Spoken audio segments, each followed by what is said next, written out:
Hey guys, this is Arun Siddharth. நான் தான் Nikon creator. எல்லாருமே ஒரு கேள்வி கேட்டுட்டு இருக்கீங்க, எப்படி Nikon creator ஆனீங்கன்ட்டு.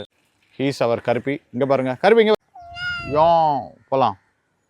என்ன இது ஒரே வீடியோவில் ஷார்ட்டாக சொல்கிற விஷயம் கிடையாது. ஏன்னா இது ஒரு 10 வருஷத்தோடைய ஹார்ட் ஒர்க்குன்னு சொல்லலாம். என்னுடைய ஃபோட்டோகிராஃபி பயணம் வந்து நைகான் பிராண்ட்லேருந்து தான் ஸ்டார்ட் ஆச்சு. என்னுடைய ஃபஸ்ட்டு கேமரா, ஃபஸ்ட்டு டிஎஸ்எல்ஆர் வந்து நைகான் D3200. ஸோ அந்த கேமரா வச்சு தான் என்னுடைய ஃபோட்டோகிராஃபி ஸ்கில்ஸை வந்து நான் டெவலப் பண்ணது.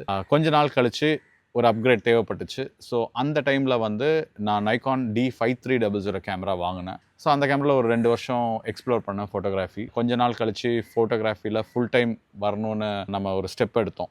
ஸோ அந்த டைமில் வந்து நமக்கு ஒரு ஃபுல் ஃப்ரேம் கேமரா, ஒரு ப்ரொஃபஷனல் கேமரா தேவைப்பட்டுச்சு. அப்போ வந்து நிக்கான் வந்து ஒரு அட்டகாசமான கேமரா வந்து லான்ச் பண்ணியிருந்தாங்க. அதுதான் நைகான் D750. ஸோ அந்த கேமரா வாங்கி இன்னைய தேதி வரைக்கும் அந்த கேமராவில் தான் எல்லா அசைன்மெண்ட்ஸ், மோஸ்ட் ஆஃப் த